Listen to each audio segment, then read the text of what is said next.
E aí, senhor, com qual gênero o senhor se identifica? Eu sou trabalhador, senhor. Estou aqui desde cedo da manhã, pegando um pesado. O senhor é heterossexual?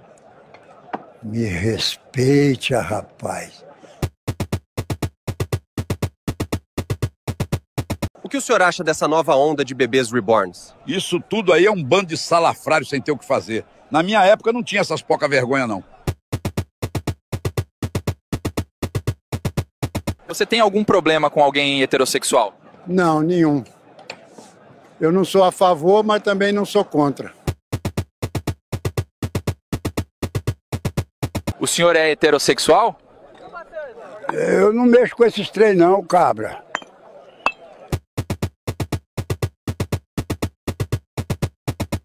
O que o senhor acha do pose do Rodô? Nunca vi homem mais feio na minha vida.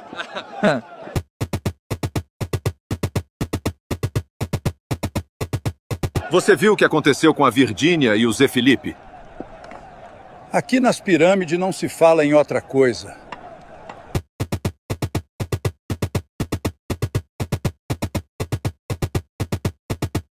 Então, pessoal, boa noite. É um prazer estar aqui com vocês. Hoje estamos no nosso primeiro evento aí do ciclo de estudos do Lefama, Egiptomania Digital. É um evento, apesar de ser o primeiro, mas ainda é o teste. Poderíamos colocar aí com #0, em que é um teste, porque a gente vai começar agora o programa, né, já no final do ano, mas já programando para os próximos anos. E também é teste que o Herbert, que nosso bolsista do Lefama do PAEX, está acompanhando aí a primeira transmissão ao vivo, que agora será o nosso encarregado pelos próximos ciclos de estudos. Que, aliás, nós já temos a programação até o final do ano, né? A gente tem a Maria Tereza, que agora é coordenadora do GT-HA, ela já vai aparecer aqui dia 27, né? 27. Dia 27, para falar sobre o ensino de História e Egiptomania. E nós temos aí o Fábio Friso, também, da Universidade Federal do Triângulo Mineiro, que está programado aí para meados de novembro. Então, fiquem ligados e acompanhem. Esse ano já tem coisa boa, ano que vem tem coisas melhores. Uma outra característica de teste também é um projeto recentemente aprovado pela FAPEMIG, né, Demanda Universal, e a gente agora vai começar esse projeto, um projeto que ainda a gente está esperando compras de equipamentos, ele vai ser aprimorado, né, então eu espero realmente que vocês fiquem ligados para a gente fazer aí uma boa jornada até 2028, né, que seriam aí 3 anos. Você quer me apresentar? Quero. Então o Herbert vai me apresentar. Olá, pessoal, boa noite. O meu nome é Herbert, eu sou aluno do campus da UENG Campanha. Sou aluno bolsista do programa de extensão do ciclo de estudos do Lefama, e hoje eu estou aqui com meu professor, meu orientador, meu querido amigo Igor, que é professor de História Antiga, né, na Universidade de Campanha, na Universidade do Estado de Minas Gerais, e ele também é coordenador, né, do laboratório. E hoje ele vai estar aqui com a gente para conversar um pouco sobre o projeto que ele está desenvolvendo atualmente. Então, pessoal, antes da gente entrar na egiptomania em si, explicar um pouquinho do que é o nosso projeto Antiguidades e Medievalidades Digitais, né, que nós estamos aí desenvolvendo pela FAPEMIG. A nossa ideia nesse projeto é justamente garimpar, né, tanto que o termo para isso é mineração digital, mas expressões, né, palavras que fazem referência tanto à antiguidade, e aí eu poderia até colocar no plural, né, as antiguidades, que a gente vai começar hoje pelo Egito, mas ainda temos Mesopotâmia, Fenícia, Grécia, Roma. Se a gente pensar um pouquinho, tem várias antiguidades ainda que dá para a gente incluir nesse folder que estamos apresentando a vocês. E também a Idade Média, né? Então, a nossa ideia é fazer justamente essa garimpagem de palavras, mas não só para a gente entender quantas vezes essas palavras aparecem nas mídias sociais, mas é entender qual que é a consciência histórica das pessoas acerca desses assuntos, classificando essas palavras em repertórios. Por exemplo, eu poderia chegar aqui para o Herbert usando um dos repertórios que nós temos, que é o etarismo, e dizer assim, você está parecendo uma múmia, dizendo que o Herbert ficou muito velho ao longo desses tempos. Mas, ao mesmo tempo, eu poderia utilizar múmia para falar de outros repertórios como humor. Falar assim, olha, como é que a múmia limpa o bumbum? Ela simplesmente pega ali as bandagens dela e limpa o bumbum. Então, a gente tem conceitos, palavras que elas não dizem respeito necessariamente à antiguidade, porque uma múmia é uma coisa muito diferente na antiguidade do que limpar o bumbum e do que literalmente ser velho, apesar de que a gente for pensar, é uma coisa muito mais de renascença do que de velhice, ou falar que meu quarto está parecendo um sarcófago, de estar velho, empoeirado. Os sarcófagos não foram feitos para serem velhos e empoeirados, E como essas coisas elas vão adquirindo novos significados e como isso vai dialogar justamente com a consciência histórica dos sujeitos. Bem, agora que está aparecendo um pessoal, a gente já fez uma introdução, mas é para falar para vocês, a live ela é certificada, o link para o formulário está na descrição do vídeo, mas para preencher o formulário nós temos uma palavra certificada que vai ser aí revelada ao final desta live. Então, esperar um pouquinho, assistir, eu sei que é um pouco chato me assistir, mas a gente dá conta, pelo menos pelo certificado. E ao final, lá, colocar o nome completo, certificado, instituição, e avaliar o nosso evento. Como eu disse de início, a gente está fazendo aqui um treinamento também junto com o Herbert, para ele também aprender as regras da transmissão. Então, eu vou me colocar pequenininho aqui, e a apresentação, para falar um pouquinho para vocês sobre o que é essa ideia, de pensar o passado em 280 caracteres, que é a egiptomania, antiguidades digitais, que é a área que a gente está trilhando, e quais são esses usos do Egito Antigo no Twitter, atualmente conhecido como o X-Corp. Mas antes de apresentar isso para vocês, falar um pouco da trajetória, do que é essa pesquisa e do que ela vai significar, haja vista que ela diz respeito a antiguidades e medievalidades digitais. Eu estou aqui simplesmente falando do Egito, mas é que alguns anos atrás eu comecei a pesquisar as mídias sociais, em especial o Twitter, para estudar justamente a recepção de temas do passado na contemporaneidade.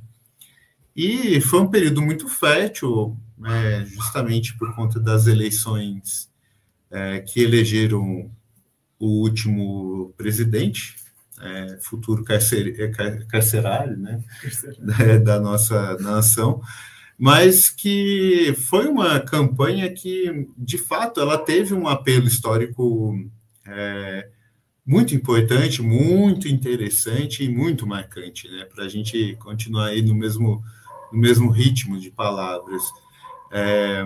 A todo momento a história ela era referenciada, e ela é referenciada especialmente nas mídias digitais.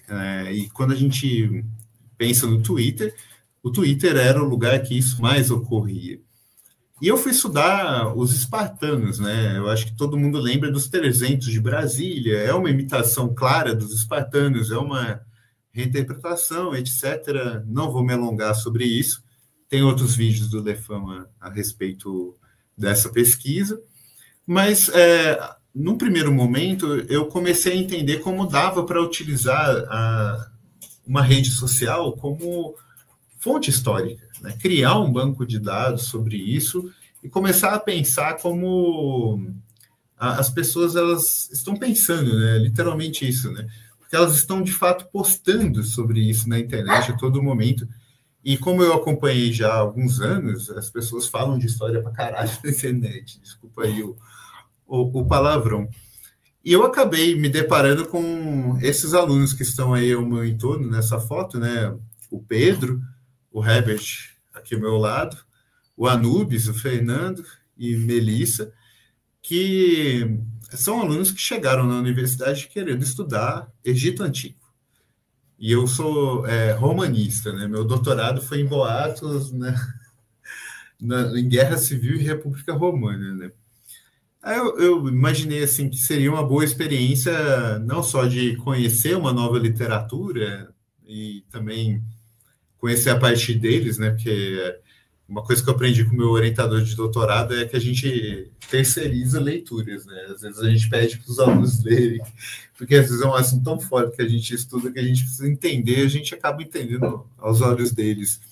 E eles foram para a egiptomania. E eu aproveitei, né, esse aporte metodológico das mídias para a gente justamente estudar o Egito nas mídias sociais.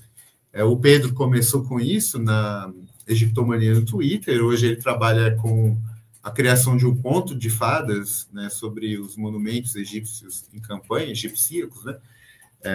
Também não vou me alongar sobre isso, mas tem vídeo sobre isso na internet, aqui no nosso YouTube. O Herbert trabalha com egiptomania nas mídias sociais, humor. Ele tem, eu acho que a melhor bolsa do mundo, que é justamente ficar coletando memes e histórias, né, sobre Egito Antigo, né? Então, é o nosso caça-talentos aí.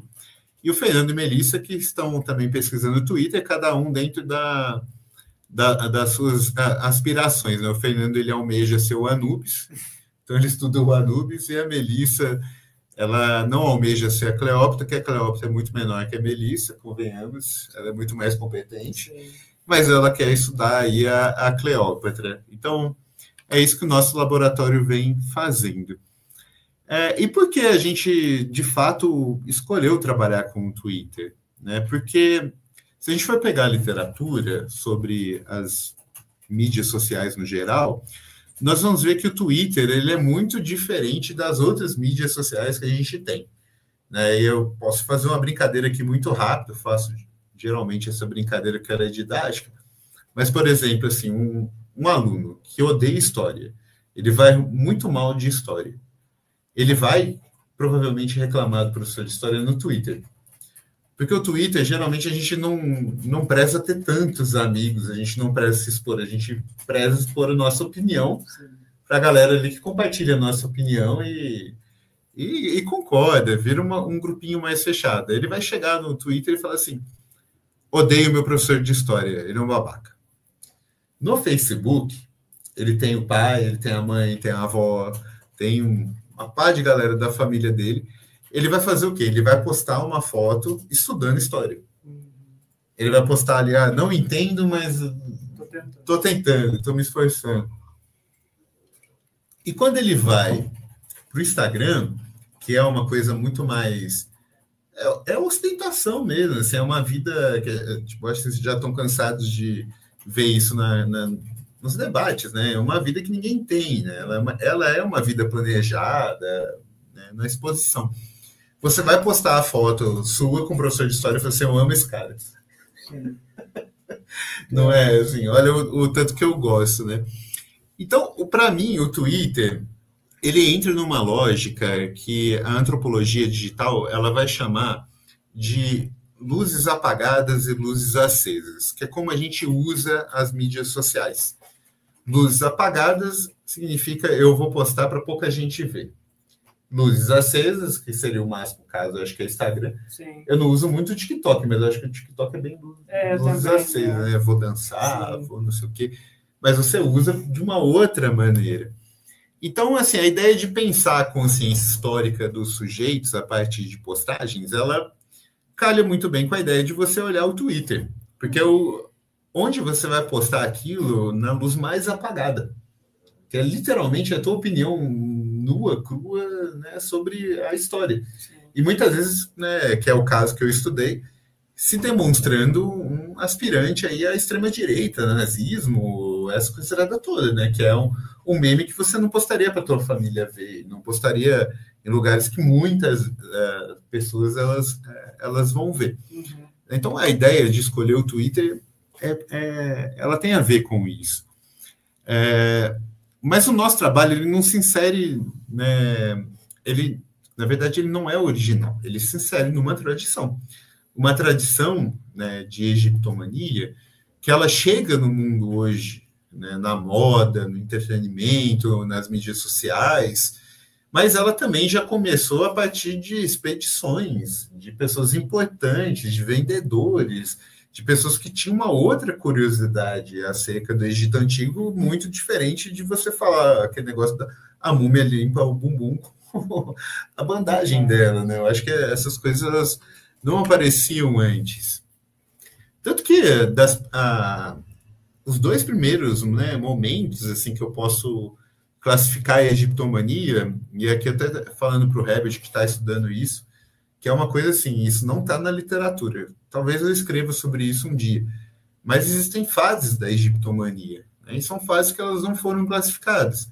E no primeiro momento é uma fase muito mais de curiosidade, exotismo religioso, né, do que da segunda fase, que é a segunda foto aqui, né, até vou dar uma ampliadinha aqui para vocês, que é o momento da monumentalidade. Numa primeira fase, a galera estava tomando tônico de pó de múmia, achando que o pó de múmia podia fazer eles chegarem a viver mais. Exotismo puro, né? A gente pode até classificar como orientalismo mesmo, assim. Sim. Pegando que isso é 17, 18, que é a época que o Said realmente estuda, isso é orientalismo, entra no maluquice mesmo, assim, né? Eu vou coletar essas coisas, que essas coisas são mágicas, e assim por diante. Que é muito diferente do final do século XIX para o início do século XX, onde você tem o Egito como um exemplo não só de civilização, não mais de exotismo apenas, mas é uma civilização monumental que serve ao poder. Os caras vão fazer o quê? Pirâmide na praça lá no Rio de Janeiro.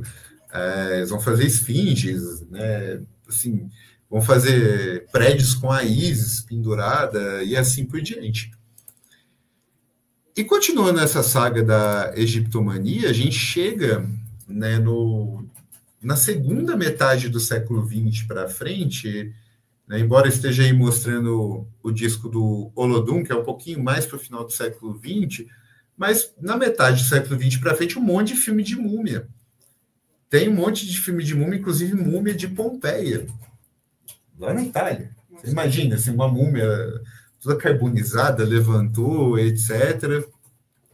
Mas a gente tem, no Brasil, a maior expressão justamente, né, a música Faraó. Eu falei Faraó. Quem não conhece, busca, tem até um QR Code aí. Mas é um momento em que o Egito ele deixa de ser exótico, mágico, religioso, ele deixa de ser monumental, ele passa a ser identitário, cultural. Olha o quanto de conceitos que a gente tem, né, em 2 séculos, né, falando dessa evolução aí do Egito. E o conceito identitário, né, ele está perpassando até hoje, né? É uma postagem do Olodum oficial no Twitter. Quando o Olodum foi ao Egito, eles fizeram questão de tocar em frente das 3 grandes pirâmides da Esfinge. Assim, Bahia, é África, é Brasil, e olha o tanto de coisas que foram se acumulando nessa interpretação do Egito. E é uma interpretação que, de fato, né, ela começou a chamar a atenção porque ela viralizou no Twitter. E ela viralizou principalmente porque quando a ministra Margarete Menezes, inclusive foi o dia que eu estava escrevendo o primeiro projeto, né, sobre egiptomania, eu entrei no Twitter de manhã, estava lá a Margarete Menezes dando uma entrevista lá para o Marcelo Cosme, e o Marcelo Cosme falou assim: ministra, antes de qualquer coisa, eu vou te dizer, eu falei Faraó. Daí ela respondeu, Faraó. E isso me lembrou muito que essa questão identitária, ela é importante. Mas, indo para o Twitter, eu vi que a mesma questão identitária do faraó, lá do Olodum, etc., ela, com a mesma palavra, o mesmo vocábulo, começou a aparecer em significados diferentes, que são os repertórios. Sim. O faraó pode ser um negro, pode ser um ancestral de alguém que está no Pelourinho, mas ele pode ser alguém, de novo, lá do orientalismo, ou do despotismo oriental, que também está ali no século XVIII para o século XIX, de que é alguém que gasta demais. Pega o dinheiro de todo mundo, vive bem, gasta o dinheiro de todo mundo, e virou a referência a Margareth Menezes. Olha como são repertórios distintos, mas os repertórios eles estão se conectando. E o que vai diferenciar os repertórios é justamente a consciência histórica que alguém tem sobre faraó. Pode ser um faraó identitário, ou ele pode ser um faraó autoritário. E é a mesma figura. E olha só, que a gente tem vários séculos de história do Egito. Não se diferencia. Faraó é a mesma coisa. Né? Ele vira um pacote, que é o que a gente trabalha também, que é a questão das formas da história. Ele vira uma forma. Essa forma ela é composta de repertórios. Mas esses repertórios eles sempre vão tocar em algo que é generalizado. O faraó. E o faraó ele também pode ser uma piada, como eu estava brincando com a múmia. Né, se a gente pegar, principalmente pensando em termos de Brasil, né, nós lidamos aí com um vocabulário muito, muito rico, né? Qual é a parte do carro que originou o Egito Antigo? Os faraós. Ele vira até um neologismo. Sim. Né? Então, ele pode ser identitário, ele pode ser autoritário, e ele pode ser uma piada. Um farol de carro. E essas coisas me levaram a um conceito que eu gosto muito, mas ele é antigo, ele é mais de dicionário, mas o dicionário ele vale a pena bastante para a gente definir conceitos, que é polissemia. Todas as palavras elas são polissêmicas, e voltando, a gente é brasileiro.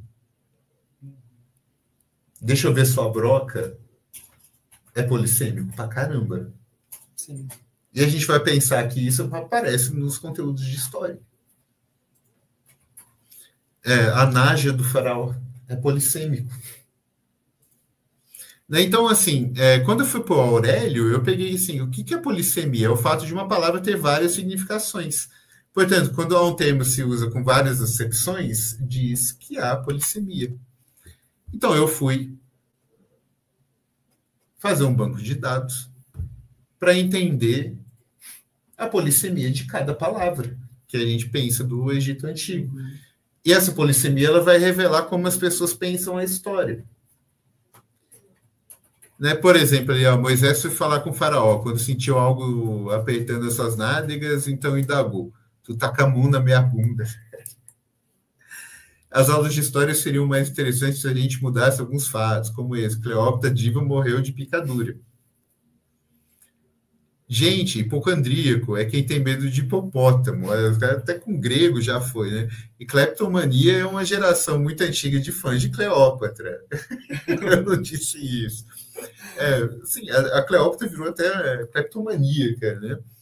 E uma rainha egípcia conhece o imperador romano radioativo. Qual é o nome do filme? Júlio Césio e Cleópatra. É muito bom. Mas uma coisa importante, né? Antes da gente adentrar nesse submundo, né? A nossa pesquisa, ela não é uma pesquisa avulsa da vida e nem da Constituição e nem das leis brasileiras. A gente não pode simplesmente pegar o que as pessoas estão pensando sobre a história e começar a expor o que essas pessoas estão pensando acerca da história. Uhum. Porque pode até, a certo ponto, parecer militância. Eu quero perseguir alguma pessoa, eu quero expor algo, etc. E no Brasil, para isso, nós temos a Lei Geral de Proteção de Dados.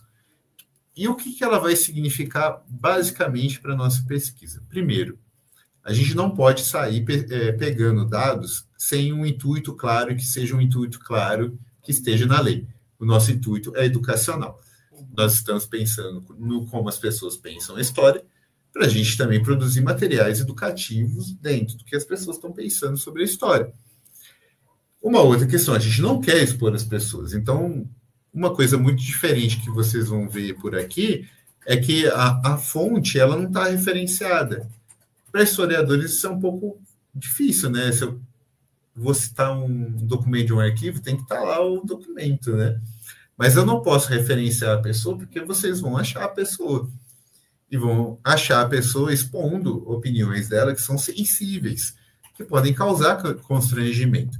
Então, a gente está trabalhando com uma pesquisa que, sim, a gente pesquisa, a gente apura, a gente realmente, os nossos pesquisadores podem ver quem é a pessoa, mas o nosso banco de dados, ele é restrito, ele é fechado, só a gente sabe o que é, e a gente vai expor para vocês só as categorias, e justamente, né, as categorias aí a partir de postagens que vocês não vão conseguir identificar quem postou. A nossa pesquisa, ela foi feita, por enquanto, a partir do mecanismo mesmo de pesquisa do Twitter, que é um mecanismo de pesquisa muito diferente das outras redes sociais, porque ele é muito aprimorado. Você pode ir por palavras, várias palavras escritas de diversas formas, mas principalmente postagens a partir de um recorte cronológico específico. E isso é muito diferente, por exemplo, do Instagram. Que você joga lá faraó, vai aparecer os mais irritados, né? Assim, por assim dizer, de faraó. Mas no Twitter a gente consegue pegar, por exemplo, das nossas categorias, né? Desde Egito Antigo até Osíris, e falar assim, olha, o que disseram sobre Egito Antigo desde 1º de janeiro de 2008, quando o Twitter começou, a 2 de fevereiro de 2008. Então, a gente consegue, por cada palavra, fazer recortes menores, recortes cronológicos, e que fazem, né, a pesquisa ela ser muito mais apurada nesse sentido. A gente consegue realmente perceber o que as pessoas estavam falando sobre algo em 2014 e o que elas estão falando sobre esse mesmo algo agora em 2025. Então, essa é uma das vantagens do Twitter, e é assim que a gente constitui o nosso banco de dados. O nosso banco de dados é alimentado por uma ficha, que está aí em exemplo para vocês, qual é a palavra, qual é o significado da palavra, quando ela foi postada, e essa ficha ela vai ali alimentando um banco de dados que nós vamos construindo para justamente fazer comparações, não com um ou dois usos, mas fazer, como o fato que vocês vão observar, com mais de 6.000 usos dessas palavras, né? Então, a gente consegue realmente perceber diversos usos, né, dessas palavras sobre o Egito Antigo. E nós identificamos, se eu não me engano, são 33 repertórios dessas palavras. E alguns repertórios eu vou apresentar para vocês aqui o título, né? Aproveitem que vocês estão vendo o slide e vejam o significado, para também não ficar lendo tudo aqui, que vai ficar maçante. Mas, enfim, o primeiro repertório, que eu acho que é o que mais aparece o Egito, né? Alienígenas e teoria da conspiração. Um segundo repertório é justamente Anubis Mania, que é o que o Fernando está estudando, e que o Anubis, óbvio, ele entra em diversos repertórios, mas existem tantas postagens que falam sobre o Anubis, por gostar de Anubis, que a gente pode, inclusive, criar uma nova categoria para além da egiptomania, para além da Tutimania, né, que era o Tutankhamon, Múmia Mania, né, que era mania com múmia, que a gente consegue hoje ter subsídio para criar uma nova classificação, né, que é uma mania sobre o Anubis. A gente tem a autoajuda. Eu acho que a história ela é utilizada muito, assim, eu também estava estudando os romanos, muita passagem de romanos históricos para a gente melhorar a vida, e tem a sabedoria egípcia nesse meio. A gente tem cerveja, que é um repertório bem interessante sobre o Egito, que considera aí o Egito o inventor da cerveja, justamente por destinar a bebida fermentada de cevada para os trabalhadores, né? E o pessoal trabalha isso muito no sentido de porra, construir uma pirâmide hoje o dia todo foi uma merda e vamos tomar uma cerveja igual os egípcios antigos faziam. Que é uma coisa muito moderna, né? Tipo, tive um trabalho e vou sair para um bar. Né? Não era algo que de fato acontecia, mas é algo que aparece muito, né? Crítica ou elogio ao governo, ao país, né? Isso aparece no Egito, aparece em outras civilizações, o meu país está parecendo o Egito Antigo, na época de Ramsés. Isso pode ser positivo, pode ser negativo, mas a partir da consciência histórica. Quem considera Ramsés ruim, ou quem considera um governo mais imperialista, dominador, como um bom governo. Né? Mas isso vai aparecer.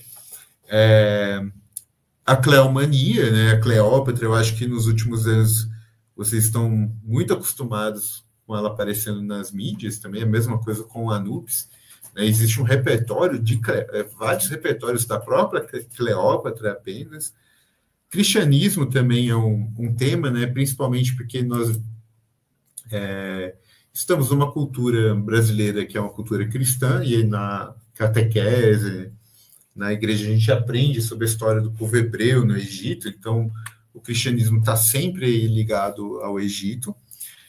Crítica ou elogio a governantes ou personalidades, né? Alguém que parece tal governante por ser bom, por ser ruim. Crítica ou elogio ao ensino de história e outras matérias, né? Como eu disse, os alunos eles desabafam na internet. Essa aula é uma merda, nesse sentido, ou isso é muito bom, adoro o Egito. A gente tem críticas também ao Egito moderno, né, ou comentários, o Egito moderno está parecendo o Egito antigo, porque ele está bom, mas o Egito moderno está parecendo o Egito antigo porque está em guerra, né, que são os períodos intermediários e assim por diante. Muita coisa de curiosidade histórica. Acho que todos vocês já viram na internet aquela coisa, você sabia que no Egito Antigo, aí você vai e clica, e às vezes você vê a primeira vez, você acha bacana, mas 2, 3 anos usando aquela rede, você já viu 15 vezes a mesma postagem, mas sempre nessa chamada, né? Deserto, calor e fertilidade também são termos muito comuns ao Egito. Despotismo oriental, modo de produção asiático. Desprezo também, assim, eu odeio isso aqui, eu não quero ouvir falar disso, por que eu tenho que ficar ouvindo sobre isso, né? A gente tem a egiptomania pura e a admiração, que não são temas específicos ao Egito, mas simplesmente assim, eu gosto, tudo que tem Egito eu gosto. Não é Ramsés, não é Anubis, mas assim, tem Egito, estou comprando, né? Tiver umas pirâmides na camisa, eu compro a camisa. A escravidão, né, que também é uma questão muito voltada aí ao cristianismo, né? O povo hebreu na Bíblia foi escravo dos egípcios, então isso aparece bastante. O Egito como um exemplo de uma civilização de escrita difícil, escrita com desenhos, né? As coisas dos hieróglifos. Etarismo, né? Como eu brinquei de início com o Herbert, né? Tá velho, igual uma múmia. Exotismo, luxo, beleza, também a gente já brincou com isso, né? Gatos e bichos no geral, eu acho isso ótimo, né? Que o pessoal desenvolveu o Egito como uma sociedade pet-friendly, né? Mal sabia eles que os faraós, a moçada tudo era enterrado com um monte de bicho, né? Os caras matavam os bichos tudo, mumificavam os bichos, enterravam os bichos, nada de pet-friendly, né? Mas virou assim, a deusa gatinha, Anubis, aí eu vou mostrar para vocês uns exemplos, ele virou um cachorrinho, essa coisa nada, né? Gênero, né? Gênero, ele é importante, né? Especialmente no que diz respeito às mulheres egípcias, que são mulheres importantes, como Cleópatra, né? Dessa coisa assim. No passado existem exemplos de mulheres que são governantes, mulheres que dominam outros homens. E não só, né? Que a Cleópatra ainda entrou no gênero, além do gênero, na racialidade, né? Uma mulher negra da antiguidade que dominou 2 generais romanos, então o debate de gênero é muito interessante. Humor e crítica, né, como os faraós lá que eu mostrei para vocês, longevidade, antiguidade, mas também morte, eternidade, isolamento e podridão, que remete ao Egito, múmia-mania, né, que é também igual a Anubis, igual a Cleópatra, a mania que a gente tem de falar de múmia o tempo todo. O orientalismo, que é mais clássico. Pessoas como divindades, né? Isso é muito comum no mundo da moda, né? Ela é uma Ísis faraônica, Cleópatra do mundo moderno, para falar que a mulher está gostosa, está linda, sim, maravilhosa, e assim por diante, né? Pessoas como divindades também, né? A gente comparar essas pessoas com os deuses egípcios. A gente tem, né, a ideia de potência, grandeza, de faraós fortes, questão da racialidade, né? Voltando ali no Olodum. Reencarnação, misticismo, né? Também religião, mitologia, proteção. E chegando nas duas últimas, né? Sexualidade. As pessoas falam muito sobre o Egito para falar sobre sexo. É muito interessante isso. Eu nunca vi uma tara tão grande em personagens históricos sem ser no Egito. E também trapace de simulação, que é uma coisa mais desse mundo moderno, que é justamente o esquema pirâmide e assim por diante. Bem, essas são as palavras que a gente pesquisou. E nós percebemos, né, para não falar de todas, mas a palavra que mais aparece no Twitter, né, de 2008 a 2014, que foi até quando a gente ainda conseguiu levantar os dados, é faraó, né, seguido aí das demais palavras. Num total ali de mais de 7.000 palavras que nós analisamos aí entre 2008 e 2014. Bem, daqui alguns exemplos para vocês, né? De alienígenas e teorias da conspiração, né? Como isso aparece, né? E esses americanos acusam Kelly de ser maçônica. Se toquem, vocês vivem num país fundado por maçons, tem olho de Horus, né? E assim por diante. É estranho, em todo lugar encontro pirâmides, civilizações antigas que não se conheciam, tem pirâmide até em Marte.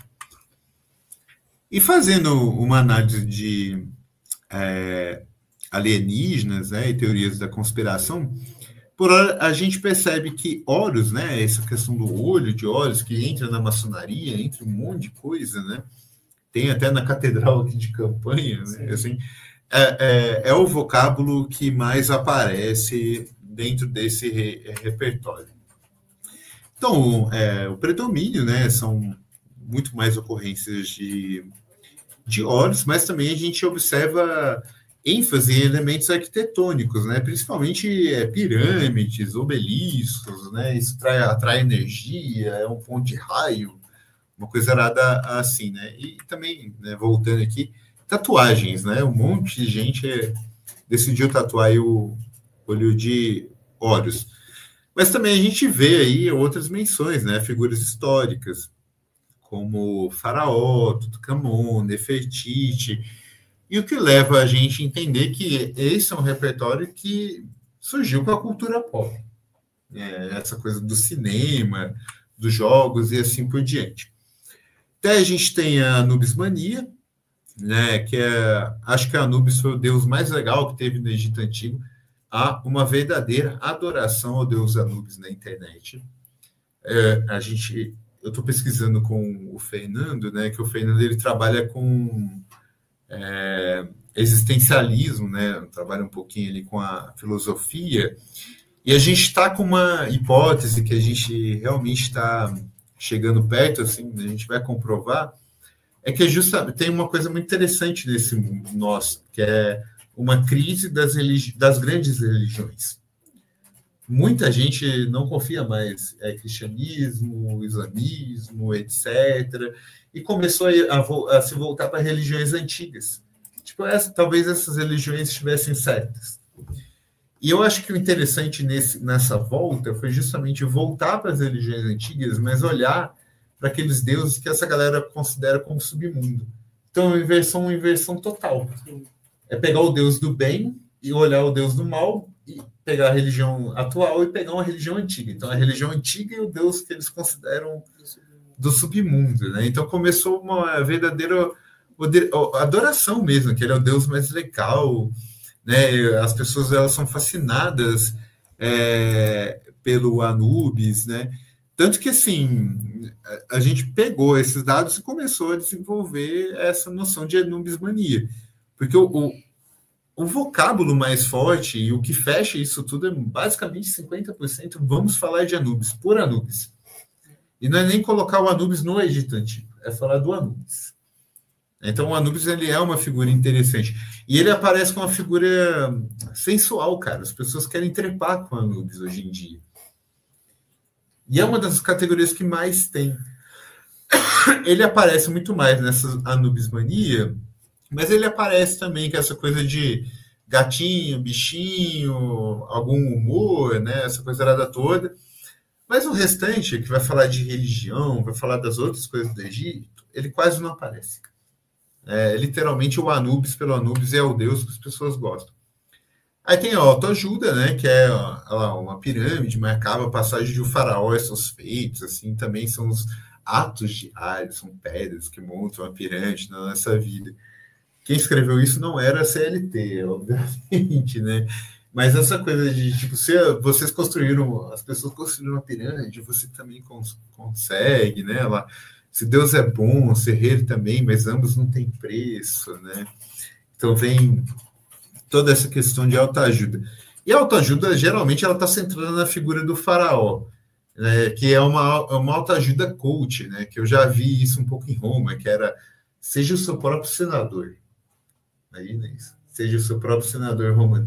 E vira uma coisa mesmo, seja o seu próprio faraó, né? Pense como um faraó poderoso, né? Então, a figura central é o faraó. A gente tem a cerveja, né, como eu mencionei para vocês, né, somos apreciadores da segunda bebida mais antiga do mundo, que alimentou crianças do Egito, né? Eu fico imaginando assim, cara, eu já bebi demais, eu vou argumentar com alguém que eu não bebi porque as crianças bebiam no Egito, né? Mas é geralmente assim que surgem essas coisas, é impressionante, né? Aí agradeço a Isis e Osíris por uma cerveja gelada, né? Se a gente for pensar historicamente, a bebida fermentada de trigo, ela não é a cerveja moderna. E muito menos o ato de você sentar no boteco e degustar. É algo fermentado para comer, encher a pança. Não é você sentar, pedir um petisco. Mas olha como essas questões elas vão aparecendo, né? E a ocorrência geralmente é isso, né? Egito Antigo, é uma bebida do Egito Antigo. Embora venham outras referências aí de alguém que aprovava a bebida, e assim por diante. E é interessante que a gente vai pegar na internet e vai ter justamente isso, né?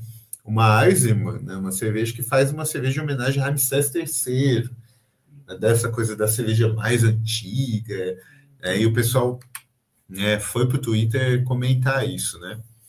Aí tem crítica e elogio ao governo, ao país, né? Pirâmide, olho de Horus, não sei o que ser, a roubalheira em Brasília. Deixa eu só arrumar aqui, porque eu não estava enxergando. É muito óbvio que o que acontece, eles não surrupiam nossos impostos. Brasil não é Egito, né? As diferenças são enormes, é que os políticos vêm com faraós, né? Então, você usa literalmente esse vocabulário para falar, esse governante é tirânico, esse governante é ruim. E se a gente for pegar as ocorrências, né, você usa muito mais, por enquanto, né, até onde a gente apurou faraó, mas também, né, governantes são famosos, né, Tutankhamon, né, e assim por diante. E algumas observações, né? A gente tem, né, o faraó, o Tutankhamon, que aparece bastante, mas eu acho muito legal essa imagem, né? Olha lá, no Brasil os impostos estão tão absurdos que deixam no túmulo o Egito Antigo com inveja. Que é essa ideia do despotismo mesmo, né? Que vai aparecer em outras questões. Mas tem a Cleomania, né? Que é a Cleópatra com a sua beleza e poder que vai inspirar as pessoas, né? Você pega... Você que conhece a Katy Perry? Conheço. Não, mas é ela. É que eu esqueci quem é. Eu acho que é sim. Que ela também fez um clipe, né? Clipe. Como se ela fosse Cleópatra. Não, mas essa é Cleópatra mineira, eu não sei. É Cleópatra mineira. Não, então não é Katy Perry. Não enxerguei ali. Não, mas é nesse sentido, né? Uma mulher poderosa que tem exotismo, tem luxo, Ultimamente ela começa a aparecer muito como uma mulher negra, que também tem poder, então ela também é uma Cleópatra. E tanto ela quanto a Anubis, né? Por isso que eu acho que dá para chamar de Anubis mania e Cleomania, porque olha a quantidade de repertórios que a mesma coisa aparece. Eu estava mostrando os repertórios, eram 4 ou 5, né? Ficava assim uma palavra. Anubis e Cleópatra, praticamente os 33 repertórios abordam, né? E abordam assim, para o bem e para o mal, né? Por exemplo, Dilma me lembra Cleópatra, Lula Marco Antônio. Quem conhece a história sabe como termina. Que não está elogiando ela como gostosa, sexo, ou Marco Antônio como forte. Não, estou falando assim, vai dar errado. Que são essas questões que a gente está pensando mesmo, de consciência histórica, né? A última, né? Mundo pós-moderno que trata o homossexualismo como se fosse moderno mesmo. E Platão, Júlio César, e Cleópatra, Sapatão, que entra também nessa questão do gênero. Né? Que a Cleópatra ela é uma mulher tão foda que ela provavelmente pegaria outras mulheres. Sim. Aí algumas observações, né? A Cleomania, no geral, ela tem 300 ocorrências, é muito. Tanto que eu botei uma propaganda da Skol, né? A Skol com o cabelinho da Cleópatra. É que assim, o que vai dizer isso? Por mais que a gente tenha cerveja no Egito, é a Cleópatra pela Cleópatra. Né? Sim. Ela virou realmente um repertório, né? Mas ela também aparece ali como crítica e elogia governantes, ela também aparece como etarismo, né? Essa mulher parece a Cleópatra, dizendo que ela está velha, né? Mas também, no geral, né, a gente pode ver que ela sempre está como ocorrência de sexualidade, beleza e principalmente aí gênero. O cristianismo ele também é um outro repertório, né? E é um repertório que geralmente ele aparece por conta de catequese. Ou para defender a catequese ou para atacar a catequese, que é o caso desse post aí, que é falando assim, olha, Jesus é uma cópia do Deus Horus, né? Não tem nada de original no cristianismo. Ao mesmo tempo que você vai ter várias postagens que vão utilizar o Egito para defender a veracidade do cristianismo, né? Essas coisas aconteceram, nós somos um povo escolhido, nós fugimos do Egito, e assim por diante. E uma das influências do cristianismo é justamente o foco em Faraó, né? Que é o que a gente vê mesmo nas narrativas bíblicas, dos filmes sobre o cristianismo. É um faraó opressor que quer prender o Egito, aí tem as pragas contra o faraó, e assim por diante, né? Então, faraó, assim, que eu já falei bastante, mas ele aparece muito em 3: identidade, despotismo e cristianismo, com significados completamente diferentes.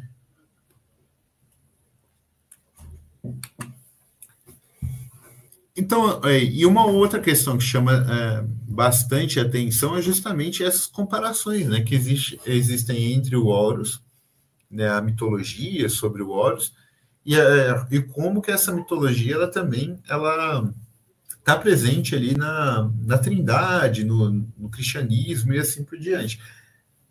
A gente que trabalha com história, para a gente isso é muito, muito básico, né? Assim, que as religiões antigas realmente, ali, pelo menos na bacia mediterrânea, elas têm coisas em comuns, etc. Não parece um choque muito grande. Uhum. Mas na internet isso vira quase que um anticristo, sabe? Você dizer assim, eu achei isso muito legal nesse repertório do cristianismo, que é um repertório tanto para reforçar o cristianismo, mas um repertório para atacar o cristianismo com construção. E os caras estão usando as mesmas palavras, velho. E a mesma interpretação. Só que cada um pega essa interpretação do seu lado. Tem tudo a ver com Horus. Os cristãos que estão vendo, estão estudando, sabem disso. Mas eles não vão levar para o mal, entendeu? Sim. Mas o restante sabe disso, mas vai levar isso como contra, quando que isso, no momento, era normal. As religiões da época são constituídas assim, né? Então, acho que é um debate bacana até de acompanhar. Daí a gente tem críticas, elogia governantes, né? Lá o José Sarney mandou avisar que as múmias avisar as múmias que não disputará a cadeira, né? O cara velho que está lá, Tutankhamon bem que podia ressurgir da cinza e bater uma com o Chiquinho Scarpa, né? Assim, é um velho babaca, rico, é um faraó. E, novamente, o faraó aparece nesse quesito. Algumas observações, né? O faraó, ele é realmente a categoria mais predominante e geralmente negativa, que é justamente o que está nessa imagem aí, né, do Aécio Neves, quando ele fez a cidade administrativa, sem entrar nos méritos da cidade administrativa, mas, de fato, é uma grande obra que foi feita no meio do nada, é difícil até chegar na cidade administrativa, mas ele foi reconhecido como faraônico, né? Tipo, vai fazer uma pirâmide no meio do deserto. Né? Então, esse é o significado que eu acho que mais aparece, principalmente nisso, né? O segundo, né, ligeiramente atrás, justamente é quem não larga o poder. Como o nosso Sarney, né, que está 30, agora ele está mais velhinho e tal, mas ele ficou uns 30 anos, né, no cerne da política, então isso meio que categoriza, por mais que ele não tenha sido presidente por esse tempo todo, etc., mas é alguém que está sempre mandando, ele vira o faraó. Aí tem crítica à história, outras matérias, né, que é o pessoal ali falando, olha, Esfinge, Horus, Ra, Tote, Credo, como a história confunde a cabeça, esse bando de nome difícil, Deus, né? A única coisa da hora, a história é o Egito Antigo, essa é chato demais, né? Muita gente tá lá na internet também e fala assim, caramba, Egito Antigo é bom pra caramba. Tanto que a maior ocorrência até agora, né, no geral, né, é literalmente Egito Antigo. Dificilmente a gente vê uma especificação, porra, eu gosto de obeliscos. Não, é o Egito Antigo ali no geral. Aí a gente tem aqui uma imagem de uma redação ali, né, sobre o Egito Antigo. E olha só o que eu escrevi sobre Anubis no meu caderno de aula de história, né? Como eu disse, tem essa coisa da Anubis mania, alguém que foi lá e fez uma redação elogiando o deus, né? Pirâmide, Tutankhamon aparecem bastante. Óbvio que pirâmide tem a ver muito com a questão da monumentalidade que a gente conhece. Tutankhamon, que é um faraó muito famoso, mas a gente vê uma diversidade, né, nessas opiniões. Né? A galera fala de tudo. Sim. De tudo. E até, às vezes, alguém do Egito que você nunca imaginou que alguém ia falar, o povo está lá falando na internet. Aí tem críticas ou comentários do Egito moderno, né? Quando a gente pegou isso, foi ali a época... até 2014, nós pegamos a Primavera Árabe, né? No Egito teve vários problemas políticos, sociais, até mesmo militares, né, com o Mubarak, e muita gente estava comentando, né, os problemas do Egito atual e comparando com o Egito antigo, né? Por exemplo, como o Egito de Cleópatra, de tantas tecnologias, virou esse negócio de guerra civil, né, praticamente, né? Bom, os egípcios descobrem a fórmula para ressuscitar o faraó Tutankhamon e elege com o primeiro turno o mais novo governante, né? Elegeram ainda uma múmia velha, por isso que isso está desse jeito, né? E, novamente, né, faraó, Tutankhamon, Ramsés, né, fora Anubis e Cleópatra, são, acho que os que mais aparecem. E eu acho que é interessante a gente pensar nessas questões, né? Aí, tanto que quando o Mubarak caiu, a capa do jornal do Globo foi justamente isso. Que é um autoritário e assim por diante. Entendi. A gente tem curiosidades históricas, né? Que é aquela coisa, quando o cara encontrou a tumba, sabia da maldição da tumba, né? Então, a gente percebe que o Egito Antigo, no geral, ele aparece como algo ainda com muita curiosidade.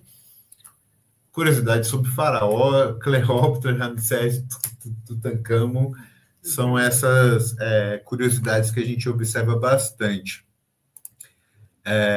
Então, assim, né, o Egito Antigo sempre tem muitas ocorrências, que fala de várias coisas sobre costumes, arquitetura, e assim por diante, e principalmente Faraó e Cleópatra, né, que sempre ficam nessa coisa de não são duas personalidades, tal, são vários faraós, mas assim, duas coisas muito importantes, muito poderosas sobre o Egito.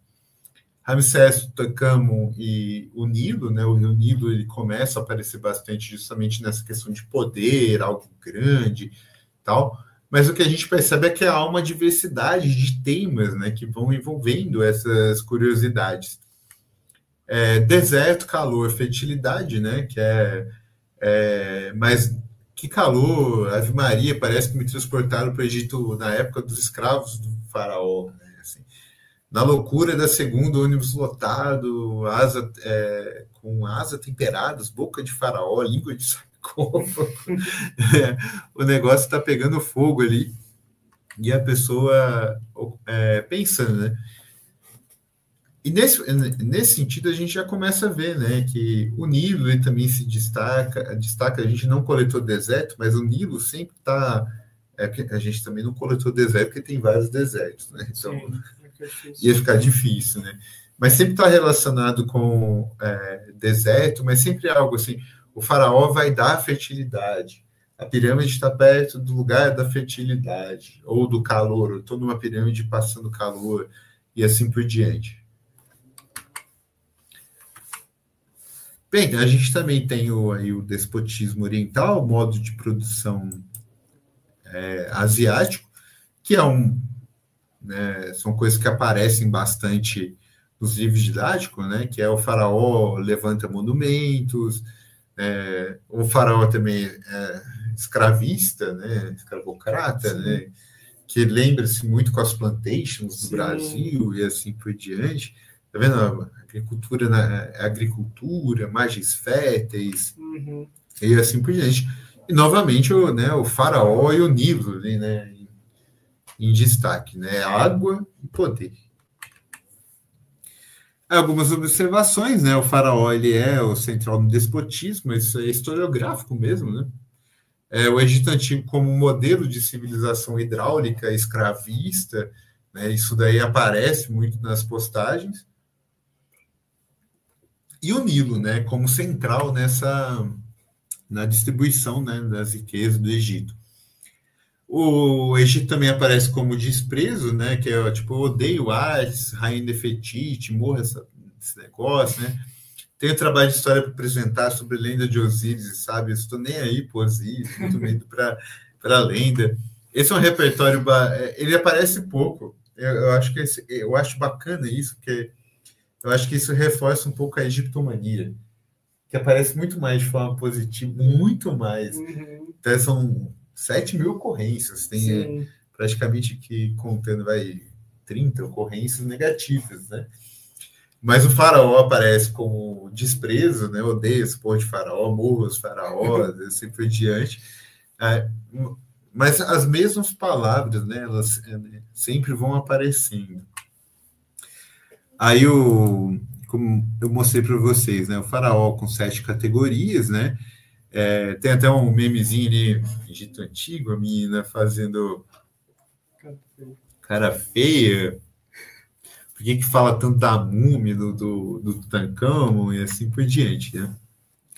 A gente tem também a egiptomania e a admiração, né? Que acho que meu casamento vai ser meio baseado no Egito Antigo, porque, olha, é a cultura mais linda, né? Tipo, eu quero casar como... Cara, isso daí é egiptomania. Quero casar como o egípcio antigo, né? Irado seria se meus óculos novos tivessem formato de um sarcófago, né? Sair andando para a rua, né? Nessa admiração, né? Como eu venho defendendo, o que mais aparece como admiração é Cleópatra e Anubis. Sim. Eles não aparecem sempre em todos, mas eles sempre estão aparecendo em todos. Assim, eles não aparecem sempre como os maiores, né? Mas eles sempre estão aparecendo em todos. E sempre quando a gente chega nessa admiração, a Cleópatra e Anubis aparecem muito mais do que o faraó, que aparece muito mais do que eles em outros repertórios, mas aparece muitas vezes com negativo. Sim. Né? As observações, né? Cleópatra e Anubis aparecem aí como, né, essa aura de mistério, misticismo, mas a gente chega até gente que tem perfis como se fosse um faraó antigo, igual esse Ramsés, assim, é que tá censurado aí, preciso identificar, mas a época eu lembro mais ou menos que a descrição era assim: eu tenho 20 e poucos séculos de vida, mas ainda tô fresquinho. Era uma coisa. É muito bom, cara. Era muito bom. Era muito bom. Esfinge também aparece bastante, né? Como essa imagem aí de um vídeo, né? Que até viralizou no Instagram, né? Do menino que eu sou faraó, sou faraó. Muita gente botando a cara na esfinge para todo lado, né? Mas também ela aparece como, né, ou desprezo ou como admiração, né, que são pessoas que também estão utilizando essas palavras para mostrar, olha, eu gosto muito disso porque isso é exótico, mas eu odeio muito isso porque isso também é exótico. Uhum.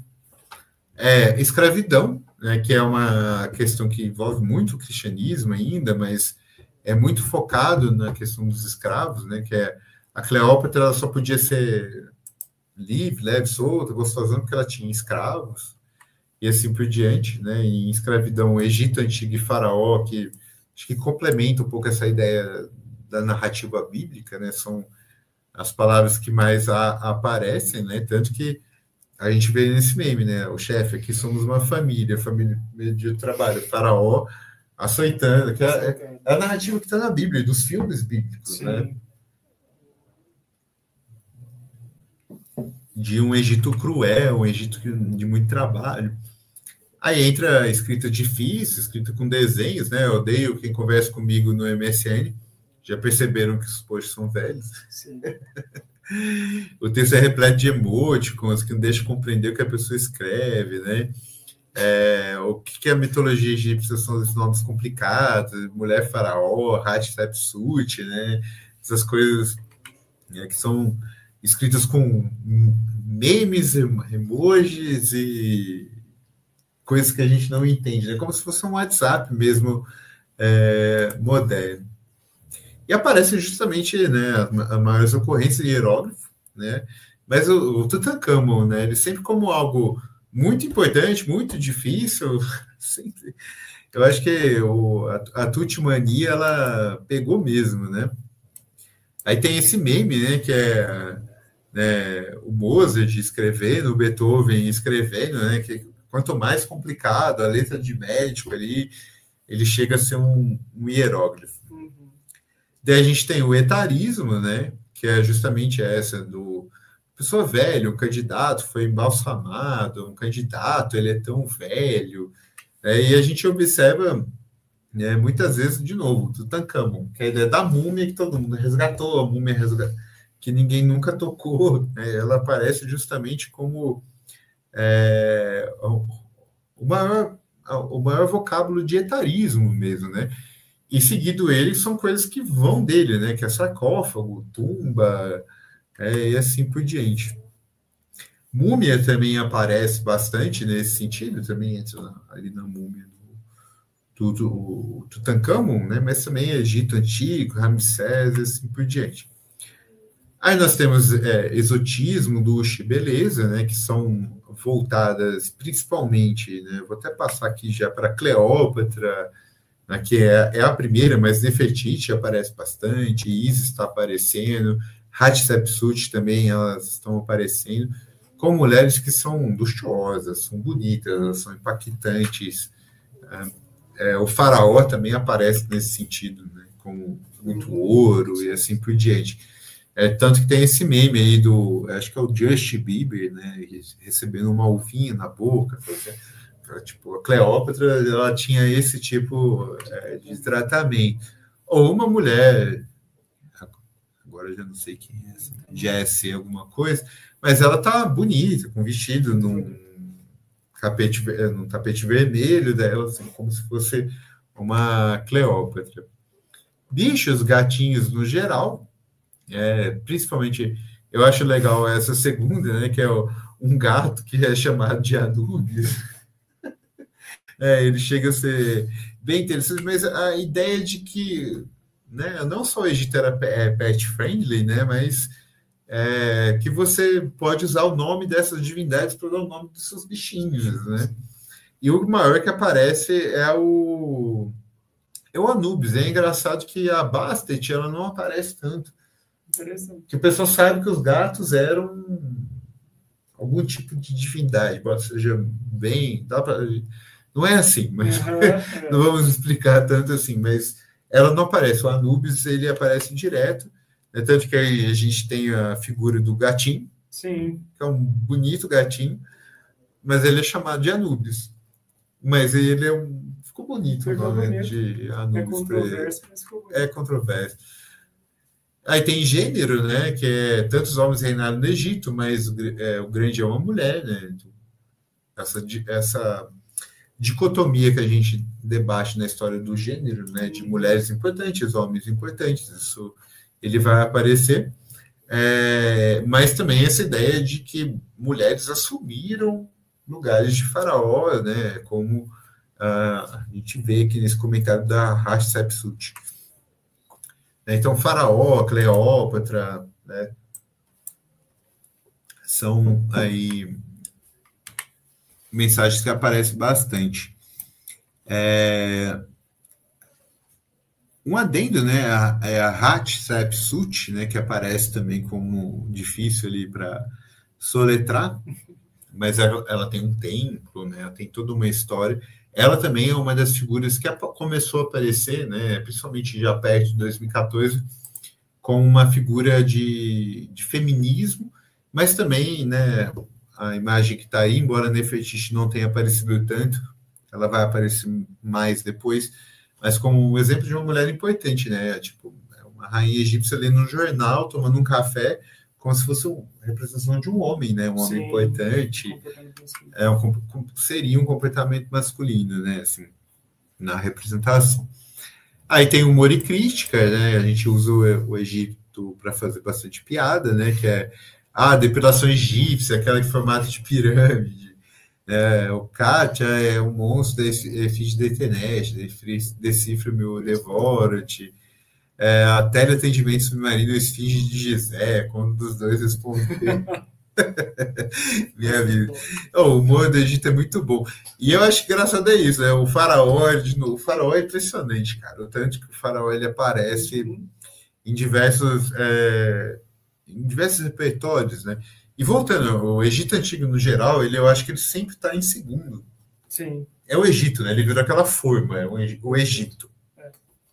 Aí tem o Tutankhamon, que aparece direto, tem a Cleópatra também, que está aparecendo direto, o Anubis também, ele está aparecendo, né? Nilo.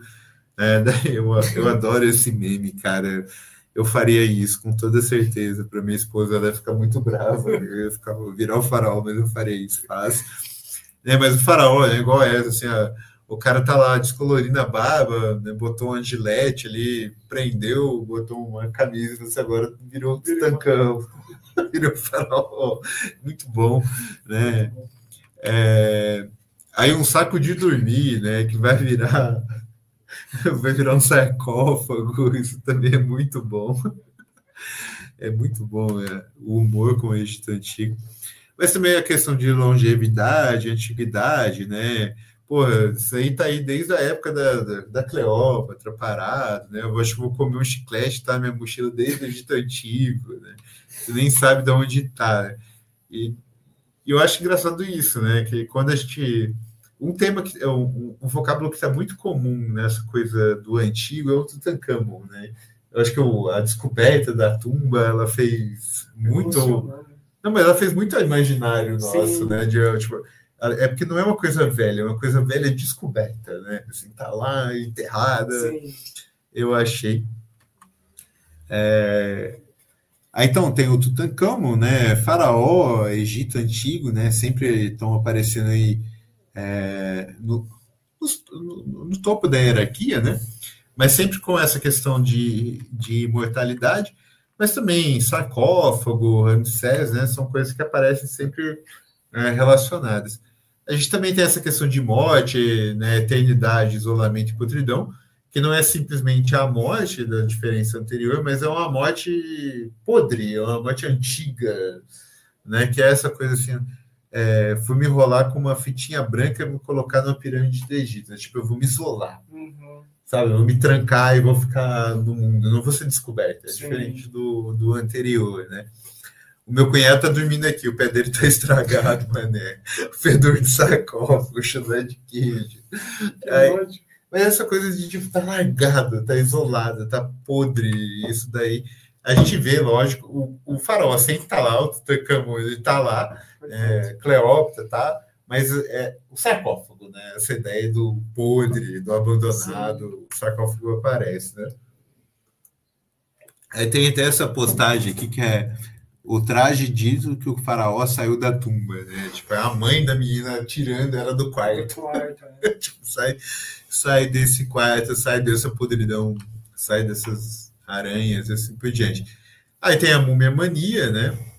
Que é essa coisa de ou você está vestido como uma múmia, parecendo uma múmia, né? Ou você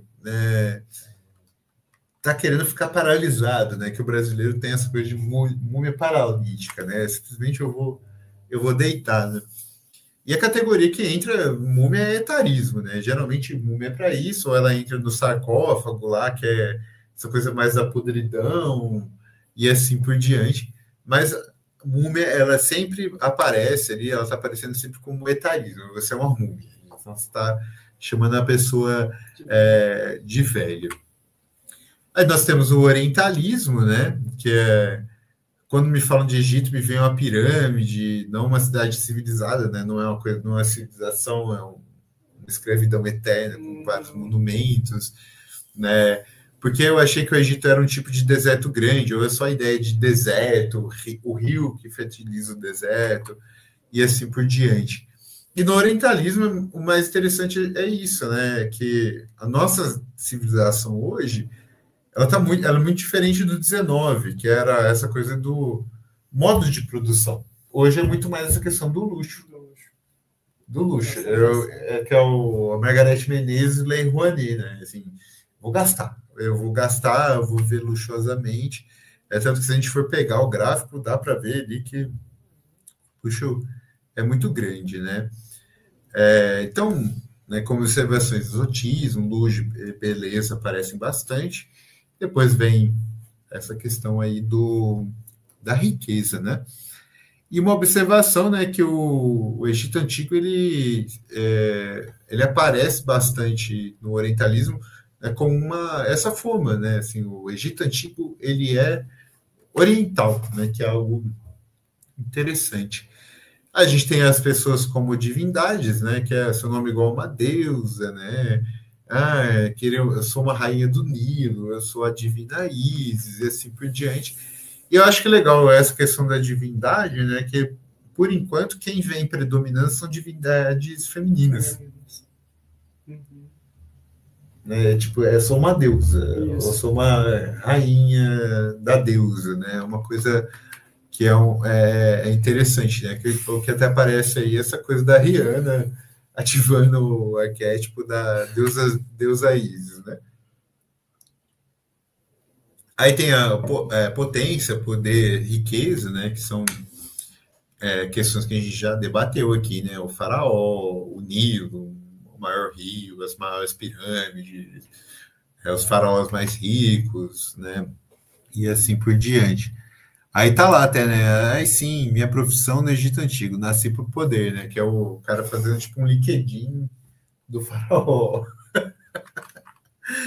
Aí a gente tem racialidade, né? Que eu acho que é o debate que as pessoas mais conhecem, que é justamente o Egito Antigo era negro, era branco, africano, asiático, né?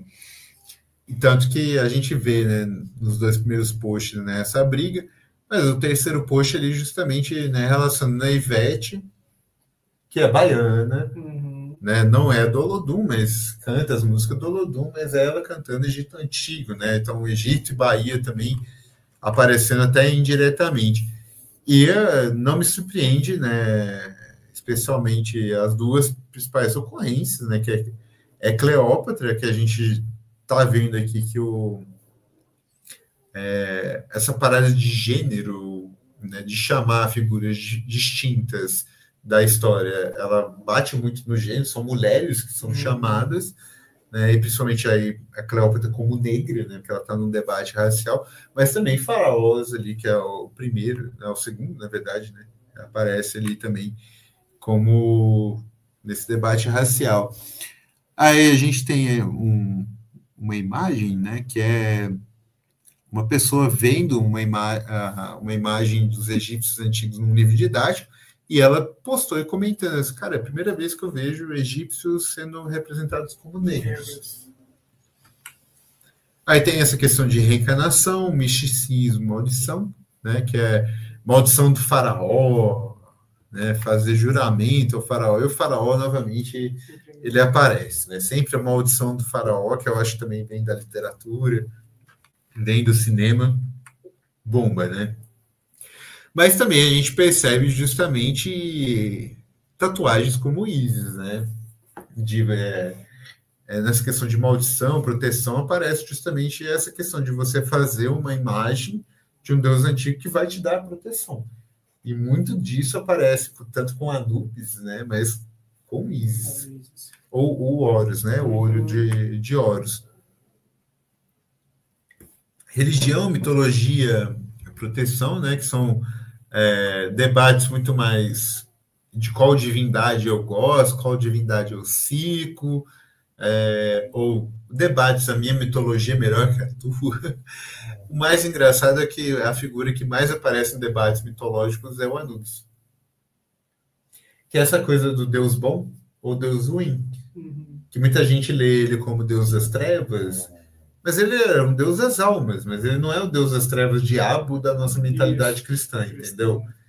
E rola muitos debates disso na internet, se ele era realmente um chacal mau, etc., um chacal bom e assim por diante. Depois entra o Horus, né, que entra debate sobre maçonaria, coisa da toda. Sexualidade é algo que aparece pra caramba, né, nesse repertório sobre o Egito, né? Olha, gente, o Anubis é que pode se chamar de um deus gostoso, né? Meu sonho, inclusive, é dar uns beijos loucos no Tancamo, né? Professora, quem era mais gostosa? Cleópatra ou Nefertiti? É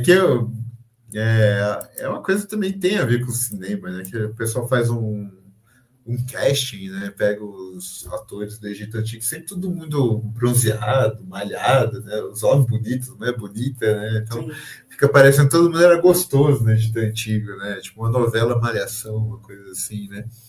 Mas o faraó, ele aparece muito, né? Que eu quero transar com o faraó.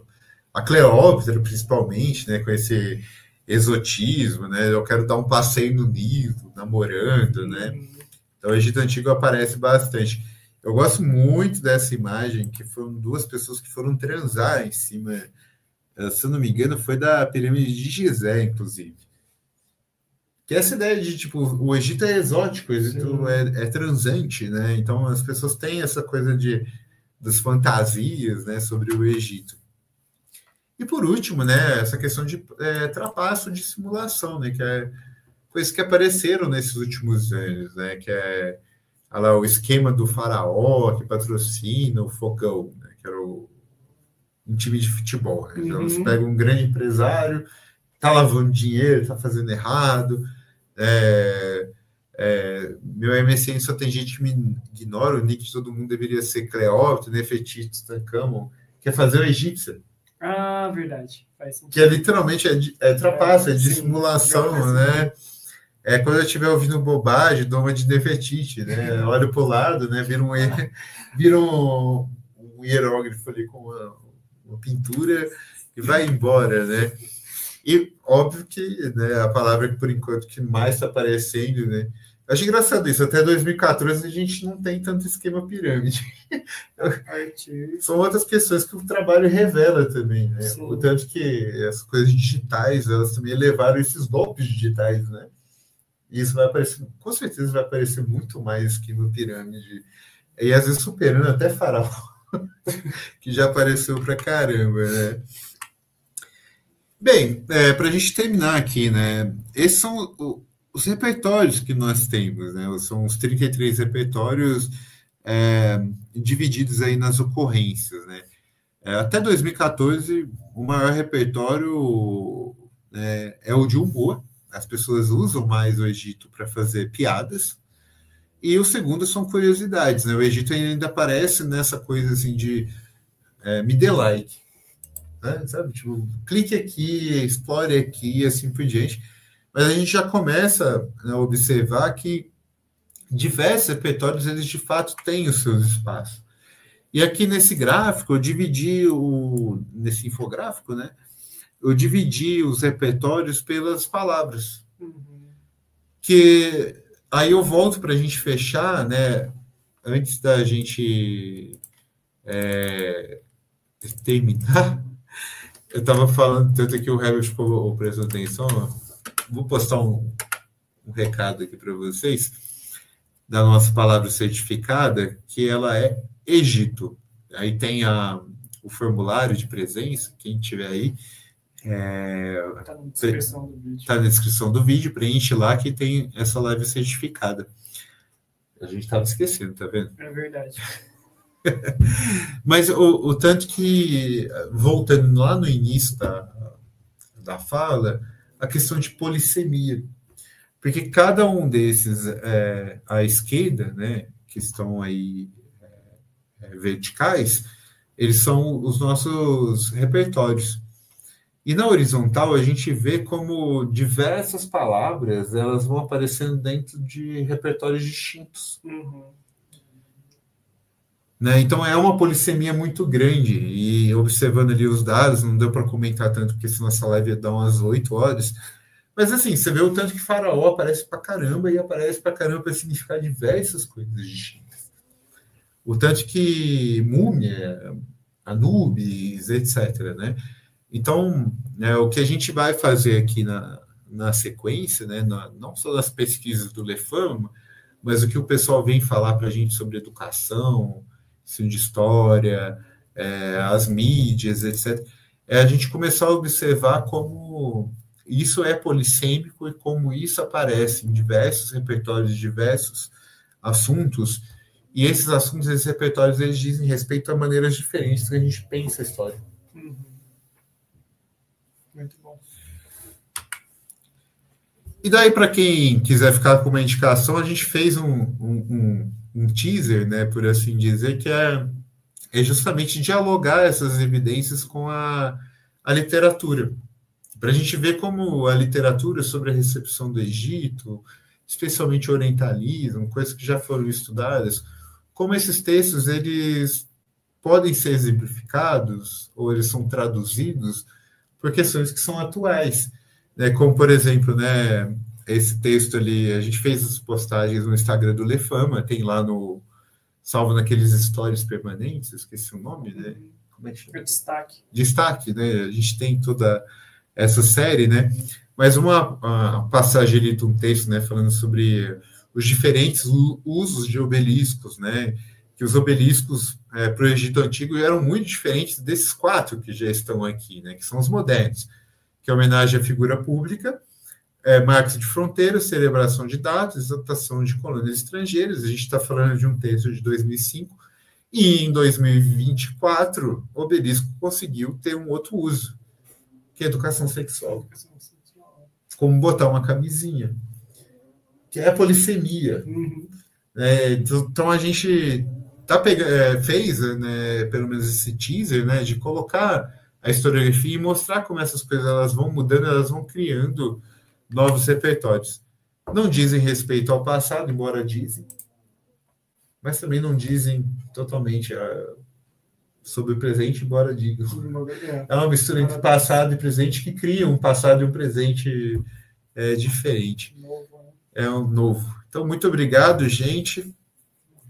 Agradeço quem viu. Apareceu um pessoal aí. Apareceu. Ficou longa, mas a gente continua. Eu vou terminar aqui com o Herbert, que a gente já extrapolou o horário. Não percam os próximos programas. Fala tchau. Tchau, pessoal. Muito obrigado. Deixa eu ampliar o C aqui, ué. Fala tchau. Tchau, galera. Tchau, tchau. O faraó saiu da tumba. Tumba, tumba. O faraó saiu da tumba. Tumba, Tumba, tumba, tumba, tumba. o faraó saiu da tumba. Tumba, Mano queixo, mano queixo, mano queixo. tumba, tumba. O faraó saiu da tumba.